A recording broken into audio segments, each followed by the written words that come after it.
Kami menghimbau untuk seluruh jamaah yang ada di masjid untuk tetap mematuhi protokol kesehatan yang berlaku. Terima kasih. Assalamualaikum warahmatullahi wabarakatuh.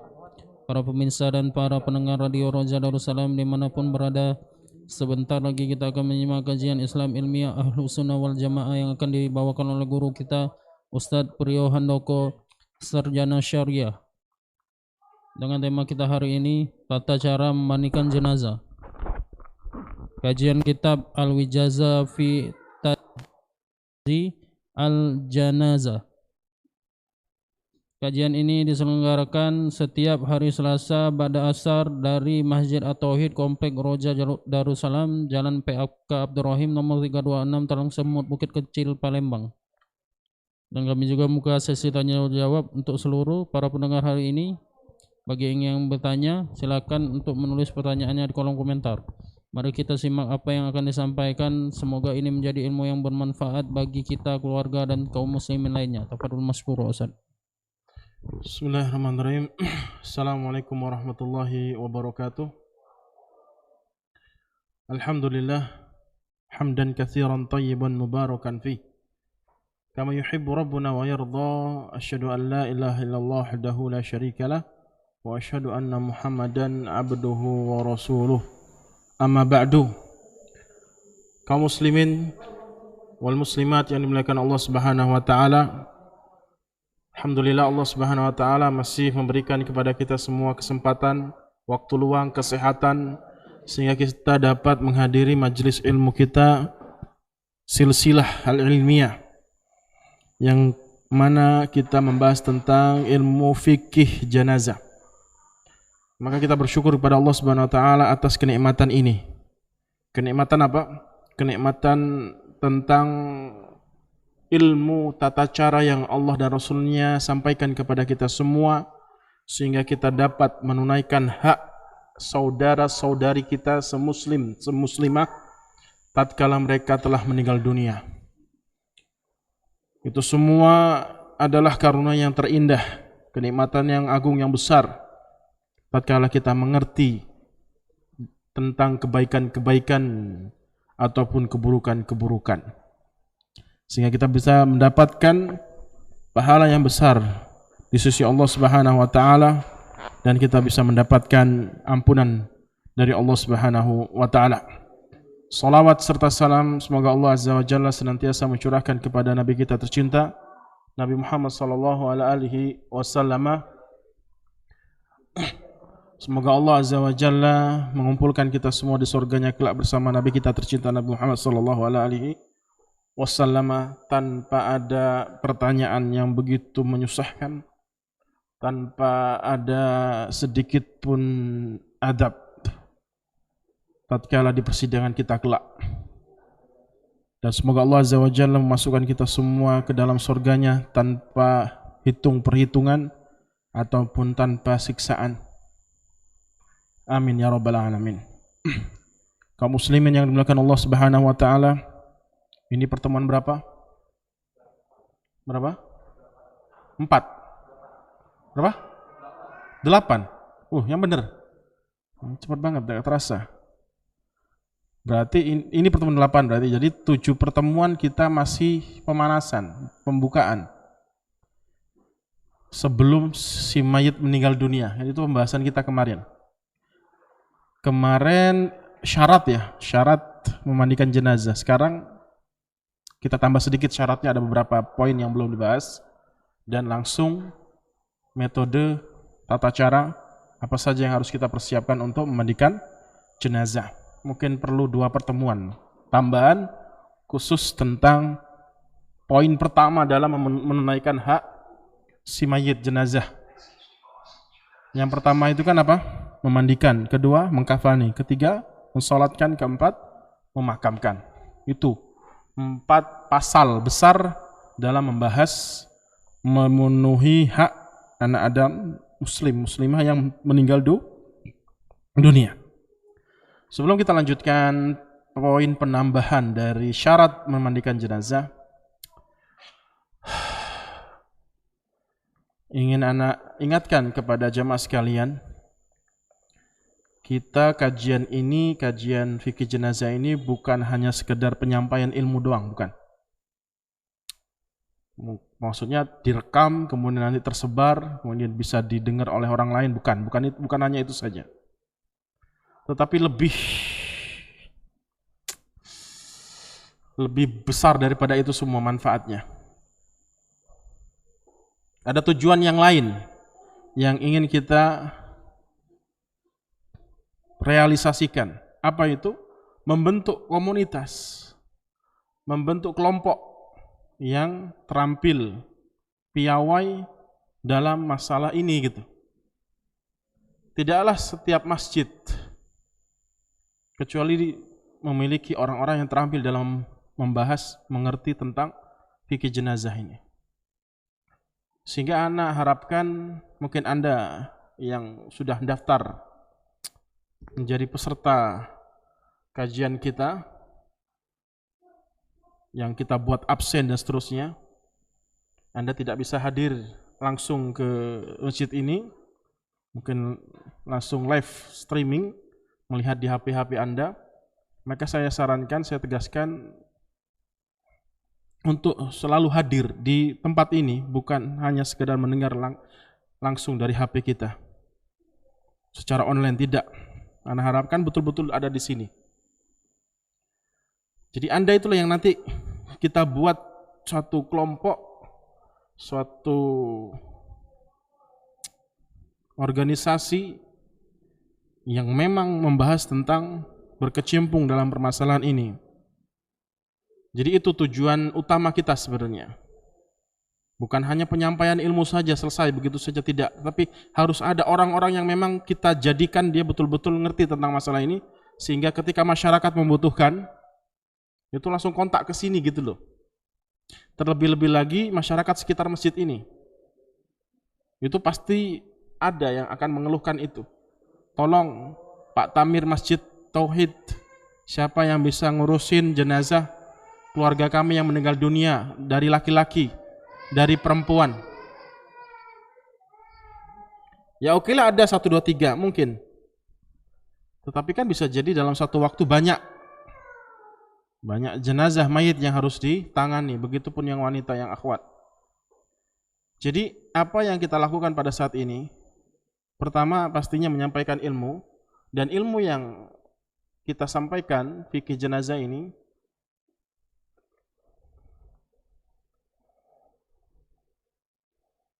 nanti nih ya.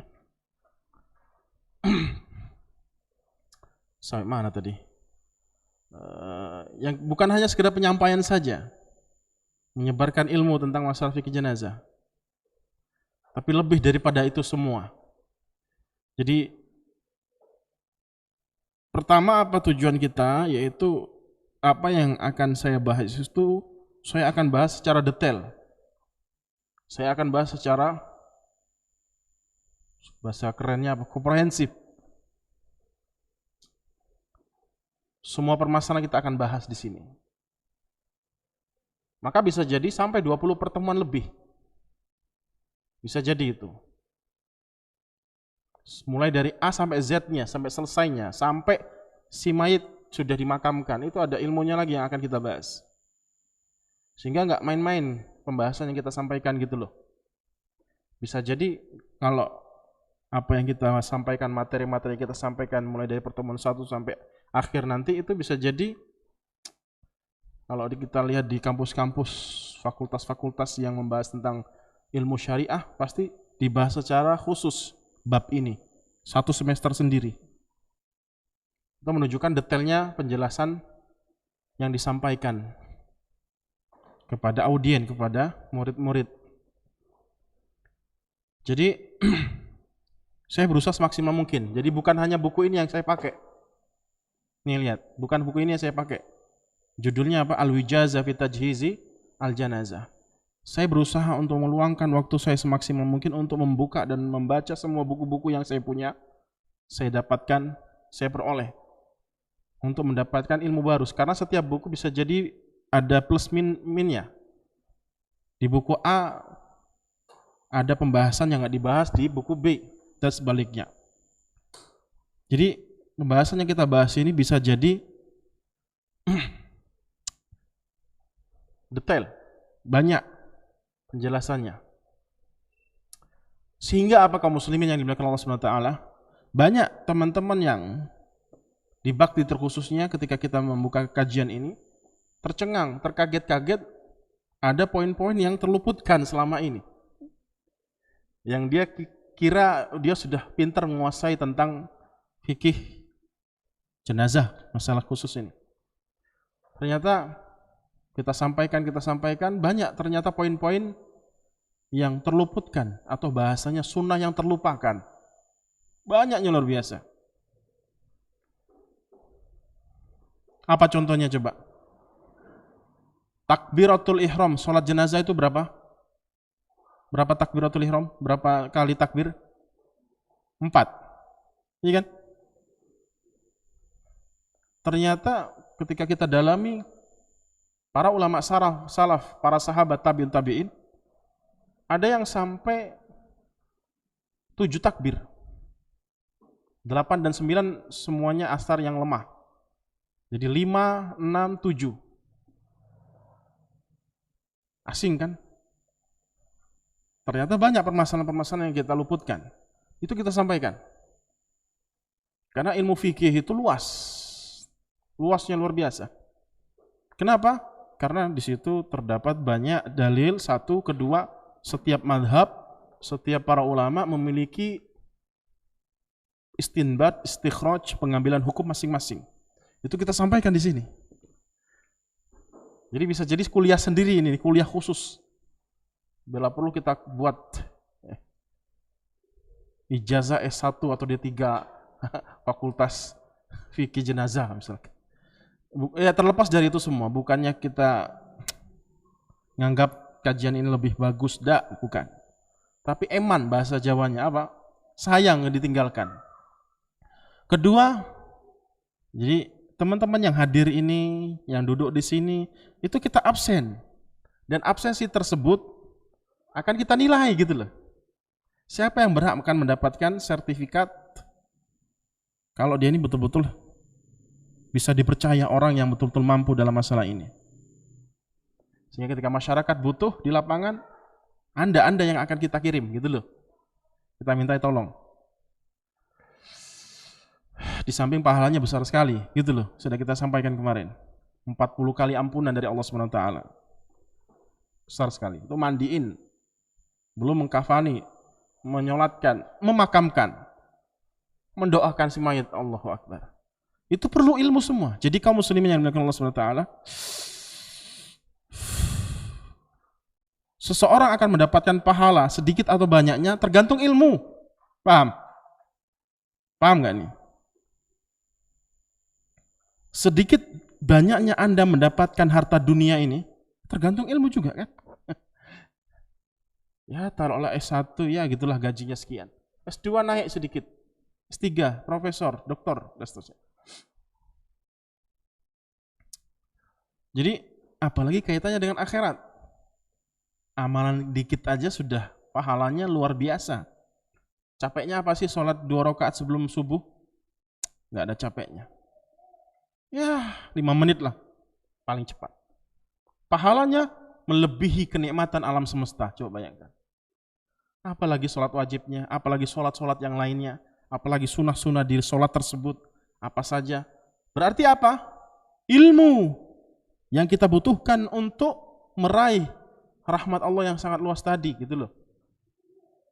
Maka saya tekankan, teman-teman yang sudah daftar ini, sudah mendaftarkan namanya, dan kita anggap sebagai calon anggota, istilahnya, yang akan kita bentuk untuk membuat satu payung tentang pengurusan jenazah sesuai dengan sunnah Nabi Shallallahu Alaihi Wasallam. Adalah yang mana dia betul-betul memenuhi kriteria duduk di sini, bukan di secara online di rumah duduk sambil ngeliat HP, tidak. Jadi memang saya akan harus melihat orang-orangnya dan nanti kita praktekkan, nanti kita tes dan seterusnya. Itu kayak gitulah nantinya. Paham ya? Jadi anak motivasi kepada teman-teman sekalian untuk berusaha semaksimal mungkin menghadiri, kecuali memang udur, tidak masalah. Ya. Tinggal nanti dikasih penjelasan di absensi tersebut. Kalau kemarin itu nggak hadir karena S misalkan sakit, I berarti apalah izin.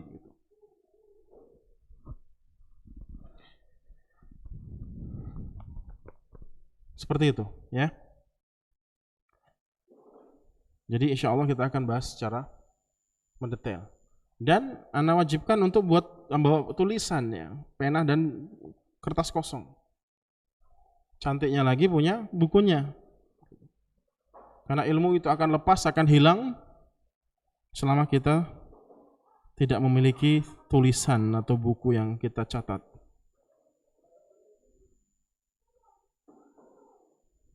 Paham ya? Saja penegasan dari Ana untuk melanjutkan kajian kita tentang memandikan jenazah. Kemarin telah kita sebutkan beberapa syarat, sekarang kita tambah. Karena waktu yang habis kemarin kita tambah. Yaitu selanjutnya syarat memandikan jenazah harus sejenis. Harus apa? Sejenis. Wanita-wanita, laki-laki, laki-laki. Wajib hukumnya. Wanita-wanita, laki-laki, laki-laki. Jangan dibalik, silang. Wanita memandikan laki-laki, laki-laki memandikan wanita. Tak boleh. Tak boleh. Haram hukumnya. Harus sejenis. Kecuali satu, suami istri. Kecuali apa? Suami istri. Karena itulah yang ditegaskan oleh Nabi SAW. Kata Sallallahu Alaihi Wasallam mengatakan kepada Aisyah radhiyallahu taala anha, "Lau miti qabli, kalau engkau wahai Aisyah meninggal sebelumku, la ghasaltuki wa kafantuki." Kalau engkau wahai Aisyah meninggal dunia, aku akan memandikan engkau dan mengkafani engkau. Paham? Berarti boleh. Antara suami istri beda. Ya jenisnya kelaminnya beda memang. Tapi pada dasarnya hukum asalnya apa? Laki-laki memandikan laki-laki, perempuan memandikan perempuan. Kecuali satu tadi apa? Suami istri. Kedua, kalau pengecualian itu dikit atau banyak? Dikit pastinya. Yaitu misal seorang laki-laki meninggal dunia di pulau wanita. Disebutkan para ulama. Walaupun seakan-akan nggak terbayang gitu ya di benak. Ya seorang Ibnu Sabil. Ibnu Sabil itu apa sih? Musafir yang datang dari daerah antah berantah misalkan, nggak jelas di mana. Dia butuh untuk singgah di suatu tempat. Ternyata tempat tersebut kaum laki-lakinya pas jihad misalkan. Mungkin nggak kayak gitu? Mungkin. Kecuali anak kecil-kecil kan nggak mungkin juga dimandiin laki-laki yang datang tadi. Meninggal dunia di situ si orang laki-laki tadi, atau dibalik lah sama saja pokoknya, dibalik. Meninggal dunia di situ, maka, tapi metodenya beda. Metode memandikan jenazahnya beda. Kalau tadi kan antara laki-laki, antara suami istri bebas, sesuai dengan kaidah tata cara yang baku dalam masalah memandikan jenazah. Kalau poin yang kedua ini, pengecualian poin yang kedua ini, dia tata caranya nggak seperti tata cara yang umum tadi. Itu apa? Ya taruh kain di bagian auratnya, kemudian dibuka celananya, kemudian disiram, digosok-gosok kanan kiri terusnya. Bukan seperti itu. Ketika seorang laki-laki meninggal dunia di tempat yang di situ mayoritas wanita dan laki-laki tidak ada, mungkin pada saat itu para suami, para pemuda-pemudanya pas jihad misalkan, atau memang pulau itu memang pulau wanita misalkan kalau terjadi. Tapi tetap dibahas para ulama. Maka para ulama menjelaskan bahwasanya bagaimana caranya, bukan cara seperti biasa, yaitu harus ditayamumkan. Harus apa? Tayamumkan. Tayamum itu bukan seperti wudhu 4 keadaan empat anggota tubuh, wajah, tangan, kepala, kaki, bukan. Tapi hanya wajah dan tangan. Tapi dengan syarat lagi apa? Dengan ha'il. Apa ha'il? Apa? Di balik kain. Taruhlah misalkan contohnya kain basah gitu ya, kain dibasahin, kemudian laki-laki tadi nggak boleh dibuka bajunya, nggak boleh. Tayamum nggak usah dibuka. Bajunya, baju apa atau kain basah gitu dicelupkan. Nah, tayamum ya, tayamum dengan apa? Dengan tadi itu ke air tadi, maaf. Tayamum berarti langsung dengan apa? Pegang tangannya, jadi tangan wanita tadi atau tangan laki-laki tadi kan bukan mahramnya itu tadi. Di balik ha'il, di balik kain, tangkap tangannya kan gitu. Tangkap tangannya dengan di balik kain tadi, kemudian tangan si mayit tadi ditepukkan ke tempat yang ada debu, digerakkan seperti tayamum. Paham? Kenapa harus tayamum, Ustaz? Kan bisa dimandikan walaupun pakai baju, pakai air. Terus wanitanya pakai ha'il. Karena nggak sah gitu ya. Mandi janabah kalau nggak dibuka. Kalau nggak si air langsung menyentuh ke badan laki-laki, badan si mayit tadi. Bisa jadi kan pakaian yang dipakai laki-laki tadi kan ada yang mungkin langsung air bisa melewati atau tidak. Nggak merata, karena syaratnya merata. Seperti kita mandi janabah, mandi besar. Maka para ulama menjelaskan tayamum. Tapi tangannya dipegang, tangan si mayit tadi, ditayamumin. Gerakan tangan dia untuk tayamum. Tepukkan ke wajah, tangan, dan seterusnya. Ini pengecualiannya. Paham? Begitupun sebaliknya. Yang pada intinya nggak boleh dibuka bajunya. Walaupun boleh melakukan proses memandikan jenazah. Jadi kaum muslimin yang dimuliakan Allah Subhanahu wa taala, tata cara menunaikan hak mayit itu mulai dari A sampai Z-nya itu kegiatan yang sakral. Ibadah yang sakral. Apa ibadah yang sakral? Harus ada aturannya. Ada aturan mainnya, nggak boleh sembrono sembarangan. Seperti sholat, sakral itu sholat itu. Nggak boleh campur aduk dengan perbuatan-perbuatan, perkataan-perkataan yang tidak ada kaitannya dengan sholat. Sholat nih, sambil ketawa. Nggak sah sholatnya, wajib diulang. Sambil ngomong apalah gitu, nggak sah. Karena sholat itu tadi ibadah sakral. Sakral itu maksudnya apa? Yang betul-betul ketentuannya dari Allah dan Rasul, nggak boleh kita campur adukkan dengan kemauan kita sendiri. Begitupun proses pengurusan jenazah. A sampai Z-nya harus sesuai dengan tuntunan. Kalau nggak sesuai dengan tuntunan, pasti berdosa kita. Paham maksudnya? Paham maksudnya? Kalau nggak sesuai dengan ilmu, pasti kita akan melakukan suatu kesalahan. Orang itu melakukan suatu kesalahan itu ada dua sebab. Pertama, pahamnya salah, salahnya paham gitu. Pertama apa? Salah paham. Kedua, paham salah. Pertama apa? Paham salah. Kedua, salah paham. Paham salin maksudnya apa? Ya nggak ngerti, nggak ada ilmunya. Salah paham apa?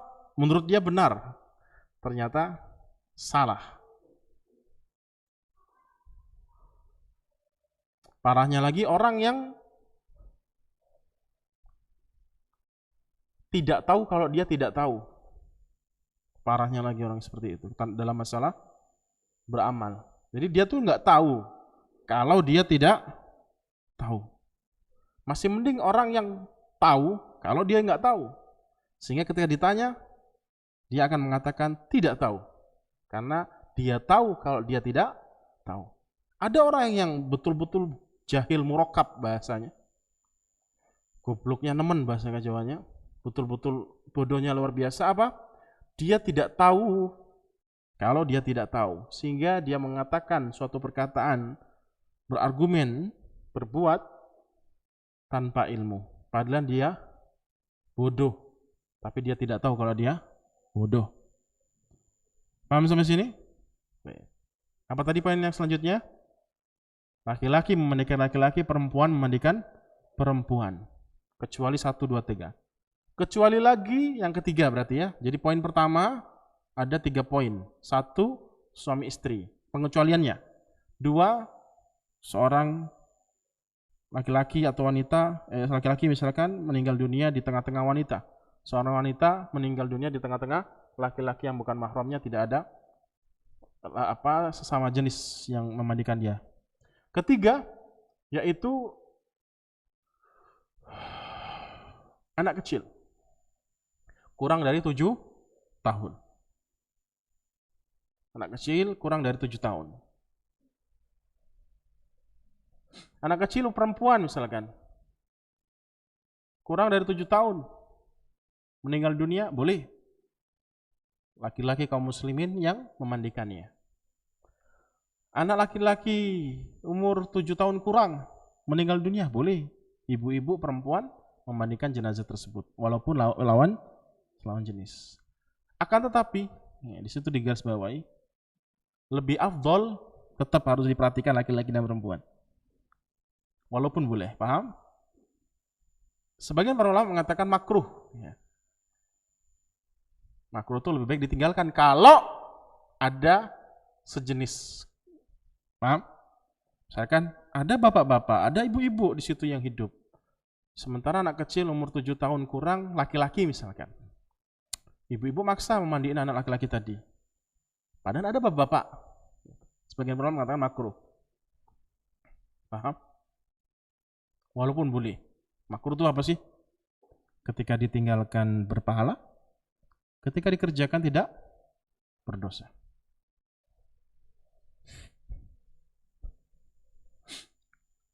Tetapi pendapat anak pribadi, kalau yang meninggal wanita kurang dari 7 tahun, tetap berusaha mencari yang wanita untuk mandikan wanita kecil tadi. Tetap semaksimal mungkin. Kenapa? Momennya berbeda ketika laki-laki memandikan anak kecil perempuan dibandingkan dengan anak kecil laki-laki dimandikan perempuan. Paham maksudnya? Paham nggak maksudnya? Ada perbedaan di situ. Jadi lebih ditegaskan lagi, lebih dimakruhkan lagi. Ini menurut anak pribadi. Walaupun boleh, tak masalah. Lebih ditegaskan makruhnya, paham ya? Ketika seorang wanita kecil 7 tahun kurang meninggal dunia, yang memandikannya adalah laki-laki. Lebih dimakruhkan lagi dari sisi ini dibandingkan yang meninggal dunia laki-laki kecil yang memandikan ibu-ibu atau perempuan. Karena momennya berbeda. Paham nggak kira-kira apa yang ada di benak ana? Paham ya? Jadi momennya berbeda. Syahwat laki-laki dan syahwat perempuan ketika berinteraksi dengan lawan jenisnya. Paham? Itu yang pertama di pertemuan ini, atau penambahan dari syarat memandikan jenazah. Kedua, harus seakidah. Maksudnya bukan seakidah, jadi maksudnya kamu golongan ini, saya golongan ini, saya nggak memandikan. Bukan. Maksudnya seakidah sini apa? Muslim, sesama muslim. Muslim dengan muslim lainnya. Muslimah dengan muslimah lainnya. Tidak boleh muslim atau muslimah memandikan jenazah kafirah. Kafir atau kafirah. Paham? Kalau munafik masih boleh. Orang munafik yang i'tiqadi yang kita bahas kemarin. Belum kita bahas ya. Tetapi mensolati munafik yang i'tiqadi tetap tidak dan haram hukumnya mensolati mereka. Nanti kita bahas ketika sholat jenazah kaitannya dengan boleh nggak mensolati orang yang munafik. Kalau orang kafir jelas. Munafik yang i'tiqadi ya, munafik yang i'tiqadi di dalam hatinya kufur, badannya Islam. Tidak boleh mensolati mereka. Tapi kalau ketika meninggal dunia mereka tetap wajib mandikan. Kalau masalah sholat tidak. Karena pernah terjadi di zaman Nabi SAW, anaknya Abdullah bin Ubay bin Salul minta kepada Nabi SAW untuk mensolati bapaknya. Padahal dia tokoh dari pembesar orang munafik. Nanti kita bahas masalah itu, sholat pada orang munafik.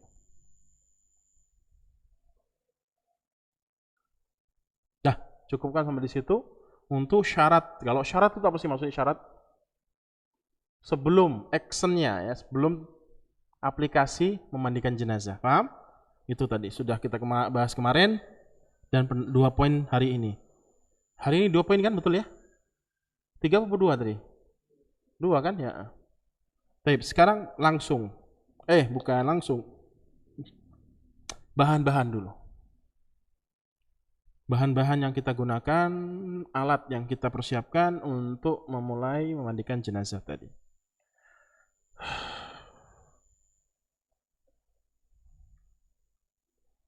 Pertama, ini mustahab saja. Paham mustahab maksudnya apa? Amat sangat disarankan untuk dipenuhi alat-alat ini. Alat-alat berikut ini ya. Yang pertama, lubsu lisamin kumamin alal anfi wal fami liman rawahi minal wusulil ilaihima. Kata pengarang Abdullah bin Abdurrahman Al-Jibril. Mempersiapkan atau mengadakan sarung tangan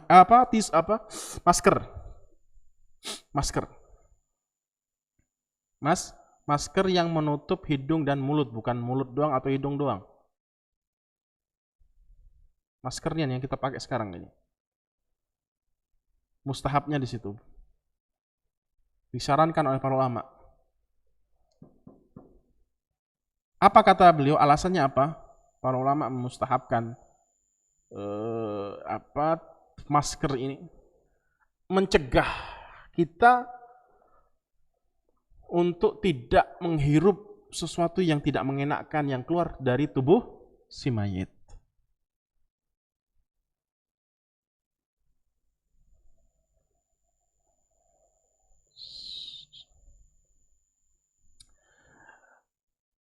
Apa hikmahnya kira-kira?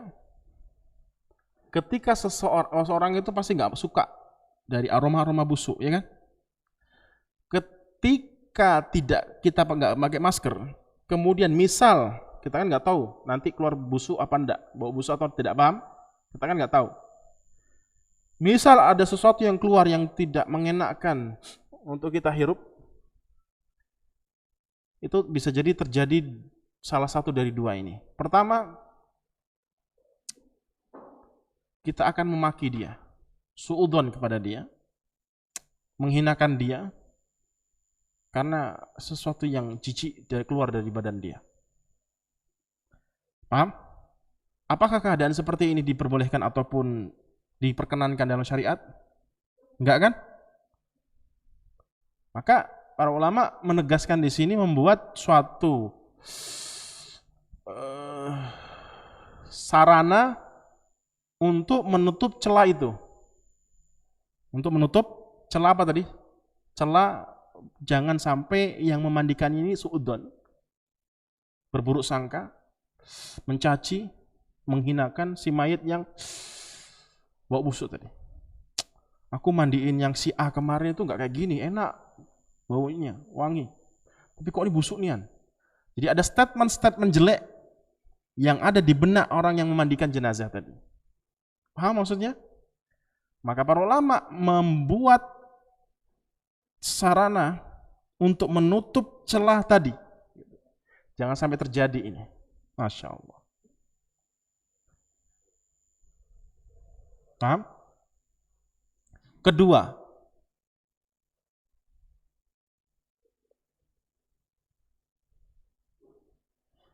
ketika seseorang merasa tidak enak ketika memandikan jenazah dengan bau yang mengganggu tadi, kira-kira khusyuk nggak memandikan dia? Cepet kan gitu, pengennya cepat. Kenapa nggak kuat, nggak tahan, paham?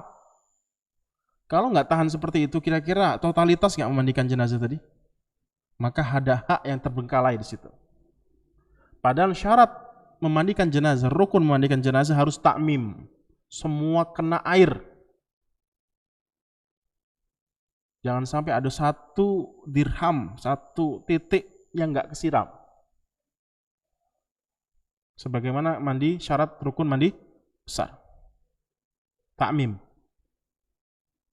Wudhu juga takmim. Dan seterusnya.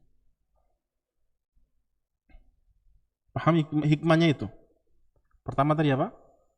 Jangan sampai muncul pemikiran jelek kepada si mayit, atau yang kedua, ketidakseriusan dalam memandikan jenazah. Bau nian, aku pengen cepat keluar dari ruangan ini, menyelesaikan memandikan jenazah ini, nggak kuat, busuk nian luar biasa.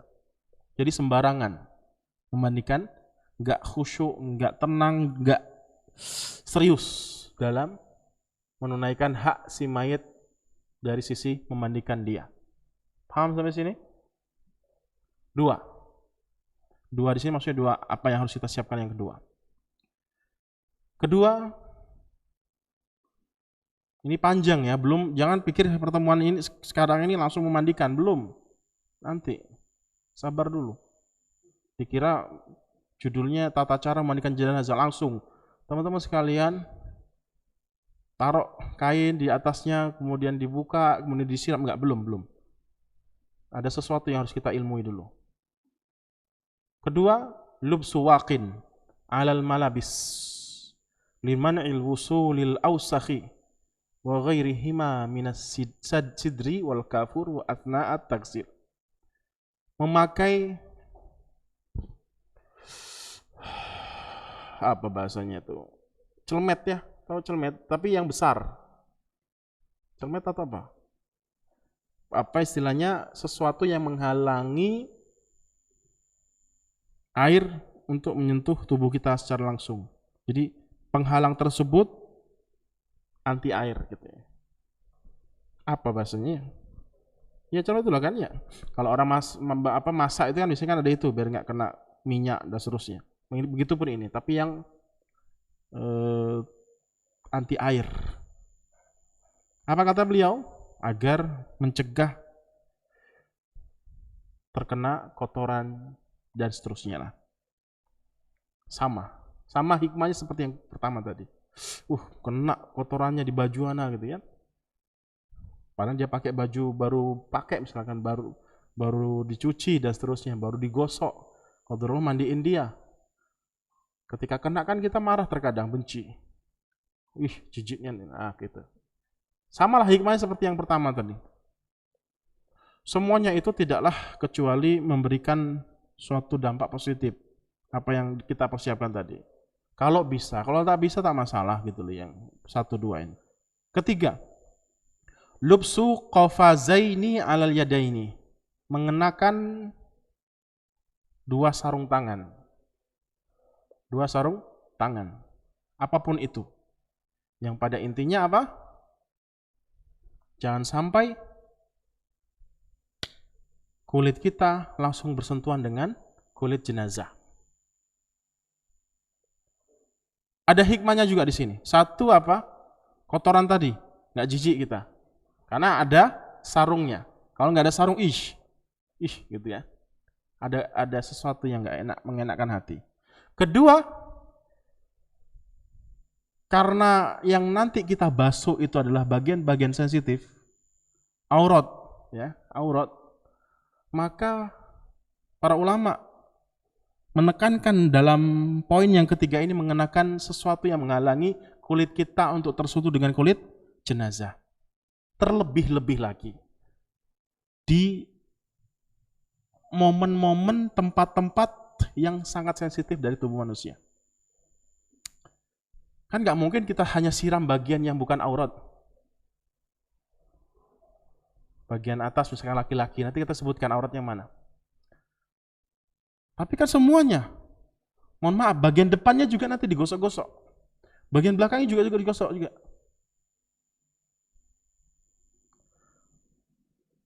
Sebagaimana tatkala dia hidup, boleh nggak kita memegang itu dia? Walaupun sama jenis, boleh nggak? Nggak boleh. Tetapi ada kebutuhan di situ, apa kebutuhannya? Memandikan dia, dan dia nggak bisa mandi sendiri. Paham?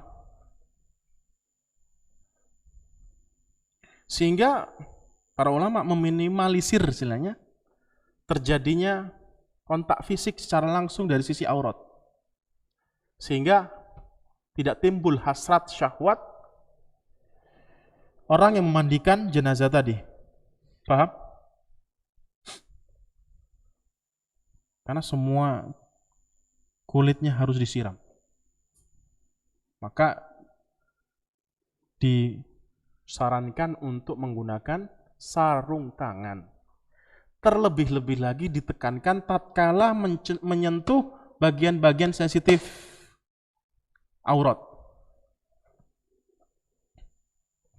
Ketiga itu. Keempat, lubsu waqin lil qadamaini, yaitu menggunakan penghalang yang melindungi kedua kaki kita. Sepatu boot berarti. Yang anti air. Karena air itu akan jatuh ke bawah. Karena kaki kita di bawah. Terperciklah ke kaki kita. Bisa jadi. Ya enggak? Hikmahnya apa? Hikmahnya sama. Beberapa hikmah yang sudah kita sebutkan di atas. Masya Allah, Allahu Akbar. Kebayang nggak apa yang kita sebutin tadi? Ya kan? Kalau memandikannya sudah, buka baju, tutup, siram-siram, selesai. Apa yang nak capek-capek nyari ini, nyari itu. Walaupun tidak wajib. Tapi dikerjakan berpahala. Karena kita betul-betul berhati-hati menjaga hak si mayit tadi. Kan sudah kita katakan kemarin, kaidah besar dalam bermuamalah menunaikan hak si mayit yang meninggal dunia adalah apa? Perilakukan atau pergaulilah dia sebagaimana dia tatkala hidup. Hak si mayit yang telah meninggal dunia sama tatkala dia hidup. Dia meninggal dunia. Ada hak-hak di situ. Apa haknya? Sama ketika dia hidup. Tapi ada pengecualian di situ. Contoh luka, nanti kita bahas. Luka, para ulama tidak membolehkan, kalau luka besar atau kecil sama, nggak boleh disiram. Misalkan terjadi pembunuhan, pembantaian, penusukan, apapun itu. Sebagaimana tatkala kita hidup di dunia, kalau lagi hidup nih, luka sedikit aja kena silet, kena tusuk jarum sedikit, kalau kena air mungkin perih. Rasa perih itulah yang kita jadikan tolak ukur kepada dia yang telah meninggal dunia. Kita hati-hati jangan sampai dia sakit. Walaupun apa? Kalau kita nalar, ini kan sudah meninggal dunia. Syaraf rasa sakitnya sudah nggak kerasa lagi. Tetap kita perilakukan mayit tersebut sebagaimana dia hidup di dunia. Karena muamalah kita itu ditinjau tatkala di dunianya. Mungkin alamnya sekarang dia beda dengan kita, ya kan? Tetapi saya sekarang ini berada di alam dunianya si badan mayit tadi, sementara ruhnya berpisah. Maka saya bermuamalah memenuhi hak si mayit tadi sebagaimana perilaku saya terhadap dia yang pada saat hidup di dunia, masih hidup. Paham sampai sini? Itu yang dimustahabkan ataupun disarankan para ulama. Kemudian selanjutnya, sunnah tatkala memandikan jenazah, apa yang harus kita persiapkan dari alat-alatnya? Yaitu air pasti. Air.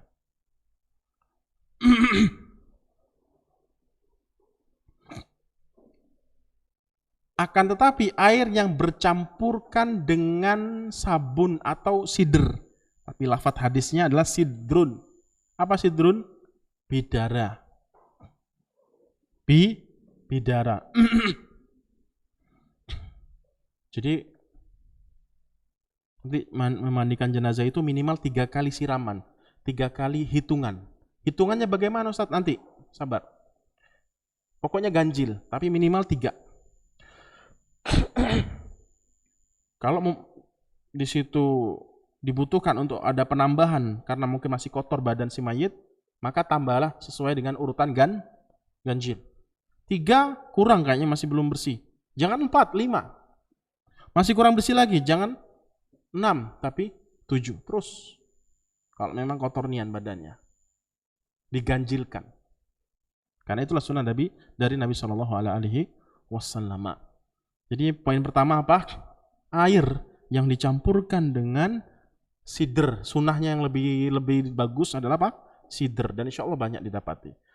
Misalkan nggak kita temukan sidr atau bidara, maka sejenisnya sabun ataupun yang lainnya. Kalau sabun berarti ada khusus sabun badan, sabun muka, sabun rambut, maka tak masalah. Pengganti sidr. Karena jelas-jelas Nabi SAW perintahkan ketika ada seorang sahabat yang meninggal dunia ketika ihram, gara-gara waqasathu naqatuhu, ditendang, dilempar oleh onta dia, jadi jenazahnya atau sahabat ini meninggal dunia, maka Nabi SAW ighsilhu bima'in wasidrin, mandiin sahabat ini dengan air dan sidr. Maksudnya dicampurkan. Kedua, kafur. Air kafur. Apa bahasa kita?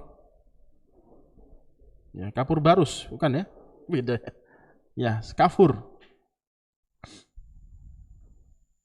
Kalaupun tak ada kafur, ya cukupkan dengan air biasa.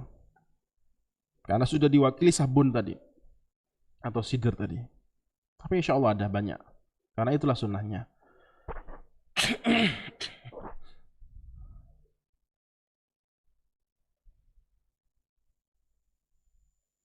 Tetapi siraman kafur ini, air yang dicampur dengan kafur ini harus disiram di akhir penutup memandikan jenazah. Jadi bukan satu kali siraman, satu hitungan siraman dengan sabun atau sidr bidara. Kita merasa cukup nih, disiram dengan kafur, kelihatannya kurang, masih kotor, siram lagi sabun, kemudian ditutup atau dibersihin, dihanduin, kemudian dikafankan. Tapi sunnahnya ada apa? Akhir dari memandikan jenazah ini harus kafur. Banyak hikmahnya. Salah satunya apa? Mencegah, memperlambat tubuh si mayit membusuk dan mencegah dari binatang-binatang yang ada di tanah untuk menggerogoti badan si mayit tadi.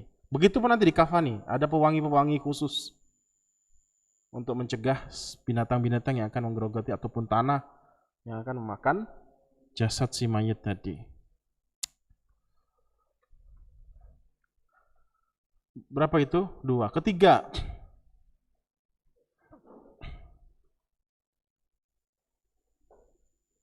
tidak sunnah tapi disarankan. Di tempat yang tinggi.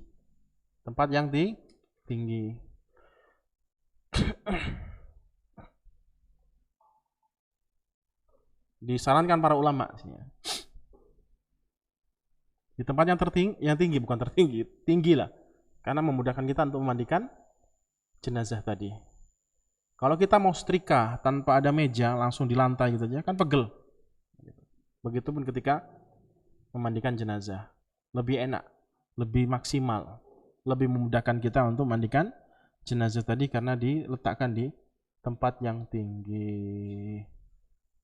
Kemudian itu berapa? 3, 4. Siapkan 3 helai handuk kalau bisa atau sejenisnya. Handuk itu karena handuk itu dia lebih cepat meresap mungkin. Lebih banyak meresap air. Karena nanti digunakan untuk menutup awal, ya menutup awal, basah kan. Kemudian kita andukin seluruh tubuhnya dengan anduk kedua. Kemudian anduk yang pertama basah tadi ditarik, diganti dengan anduk ketiga. Paham?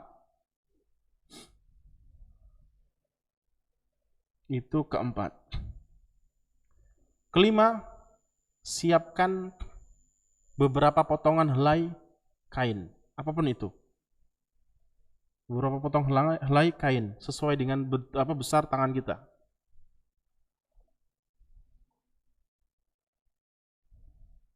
Dipotong.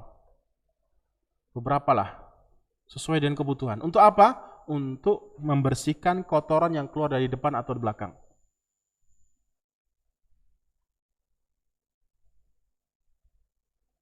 Karena nanti kita pencet perutnya. Bagaimana cara mencetnya nanti? Begitupun bagian depan, nanti bisa ada yang keluar, maka gunakan kain tersebut untuk kita ngelap-ngelapin istilahnya. Walaupun kita pakai sarung tangan, gitu ya, tetap lebih terjaga lagi, lebih aman lagi. Kita gunakan kain tersebut untuk ngelap-ngelapi bagian belakang kalau ada yang keluar. Atau kalau ada terkadang mayat seperti ada yang seperti itu kasusnya apa? Keluar terus dia. Kotorannya keluar terus, disiram keluar lah, jadi keluar lah. Maka kita nggak mampu untuk mencegah atau untuk menyiramnya terus karena keluar terus, misal terjadi atau bahasa lainnya apa, mencret bahasanya, mohon maaf, apa diare ya, mencret terlalu kasar, diare misal, jadi meninggal gara-gara makan sambal kebanyakan misalkan, ya mungkin lah apapun itu terjadi kan. Maka kain potongan-potongan tadi yang kita mungkin ya kira-kira berapalah, 5 atau berapalah pokoknya, itu bisa jadi kita gunakan untuk mengelap bagian vitalnya, ada yang sesuatu yang keluar, atau nanti kita lipat-lipat, kita apa bahasanya, kita letakkan di bagian belakang atau depannya karena mungkin keluar terus, untuk menyumbat sesuatu yang keluar tadi. Paham? Gitu maksudnya. Itu berapa? Kelima.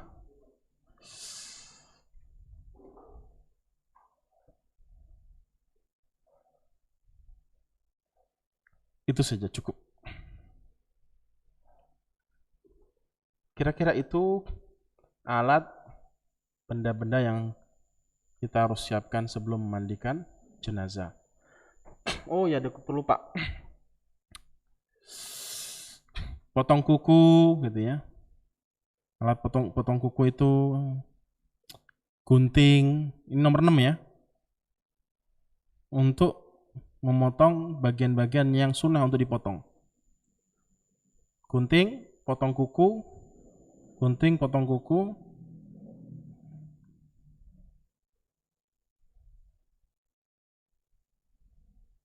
Atau kapas. Karena kapas bisa jadi ya untuk jaga-jaga. Agar mungkin kapas itu kita gunakan nanti untuk mungkin ada pendarahan di mana sumbul pakai itu. Jadi nanti kita potong juga sunnah fitrah, tapi nggak semua, yaitu ketiak, kemaluan enggak, kumis laki-laki, kuku, cuma 3. Kuku potong, kumis dipendekkan kalau panjang, kalau enggak sedikit ya enggak usah. Ketiak dibersihkan. Kalau ketiak itu berarti pakai apa bahasanya? Jilet ya. Atau gunting pun bisa, tapi hati-hati, cari yang lebih aman lah itu ya. Nah, seperti itu, tinggal kita langsung praktekkan dari alat-alat tadi. Tetap syarat yang kemarin itu apa, di tempat ruangan yang tertutup ya. Jangan sampai ada orang banyak masuk di dalam kondisi tempat tersebut. Sudah jam 5, kita cukupkan sampai sini. Silakan kalau ada yang ingin ditanyakan. Ada satu pertanyaan ini ya. Berarti besok, pekan depan, baru kita kasih gambaran memandikan jenazah tersebut. Bisa melalui video nanti, atau teori saja atau bisa jadi orangnya langsung kita datangkan di sini. Tinggal tunggu besok ya. Pertanyaan pertama, Assalamualaikum warahmatullahi wabarakatuh. Pak Ustadz, saya ingin bertanya bagaimana cara mendoakan almarhum orang yang sudah meninggal yang sesuai dengan tuntunan Nabi SAW. Banyak sekali. Setelah sholat, selain sholat pun juga banyak cara-caranya. Doa secara khusus dari Al-Quran dan hadis. Rabbana atina fid dunya hasanah wa fil akhirati hasanah wa qina adzabannar. Kemudian kita sampaikan untuk kepada almarhum tadi, ditujukan kata gantinya untuk si mayit tadi atau almarhum yang meninggal dunia tadi. Yang pada intinya kita doakan mereka dengan doa-doa yang ada dalam Al-Quran hadis. Allah maghfir lahu, ya Allah maghfir lahu warhamhu. Itu bukan hanya ketika meninggal dunia, memandikan, mensolati, bukan. Sampai kapanpun kita pakai doa tersebut untuk mendoakan jenazah atau almarhum yang meninggal dunia tadi. Atau nanti kita jelaskan. Setelah kita memakamkan jenazah itu nanti ada poin-poin yang insya Allah akan kita bahas secara mendalam. Amalan apa saja yang nanti bermanfaat untuk si mayit. Itu juga salah satu cara kita untuk memberikan manfaat untuk si mayit, apalagi kedua orang tua kita. Salah satunya adalah mensedekahkan harta kita atau harta dia yang dia tinggalkan dengan niat pahalakan ke si mayit tadi. Ya, itu juga ada tuntunannya. Insya Allah kita akan bahas secara khusus masalah ini. Bisa jadi pertemuan ke-17 atau 18. Ini berapa ini? 8 deh ya. Karena kita belum bahas tentang mensolat, mengkafani, ada sendiri tata caranya. Boleh enggak ini, boleh enggak itu, bagaimana dan seterusnya. Kemudian mensolati, kemudian memakamkan, membawa jenazah juga ada banyak sesuatu yang kita luputkan. Cara membawa aja ada tekniknya, ada sunnahnya. Ada tarbi sama amudaini. Tarbi itu bagaimana? Seseorang mengangkat jenazah, ya, sunnahnya menurut Imam Ahmad bin Hanbal, yaitu di semua sisi. Di semua sisi nanti kita bahas. Tarbi namanya. Ini kan keranda mayitnya, jenazahnya. Ini kan sisi 1, 2, 3, 4 ya kan? Nah, sunnahnya adalah kata Imam Ahmad bin Hanbal, yaitu seseorang mengangkat jenazah tersebut di sini, kemudian selang waktu berapa menit dia pindah ke sini, minta ganti, diusir berarti kan gitu. Tapi nanti saling gantian. Kemudian dia ke sini, selesai berapa menit, diusir bagian ini, gantian saya di sini. Itu tarbi namanya. Dan ini sunnah menurut mazhab Imam Ahmad bin Hanbal. Baru tahu kan? Sangkanya ngangkat-ngangkat aja, bawa aja masukkan ke mobil langsung. Yang jalan kaki berada di mana? Yang naik kendaraan berada di mana? Tunggu tanggal mainnya, ya. Insyaallah kita bahas. Saja wa akhir da'wana alhamdulillahirabbil alamin subhanakallahumma wa bihamdika asyhadu an la ilaha illa anta astaghfiruka wa atubu ilaik. Assalamualaikum warahmatullahi wabarakatuh.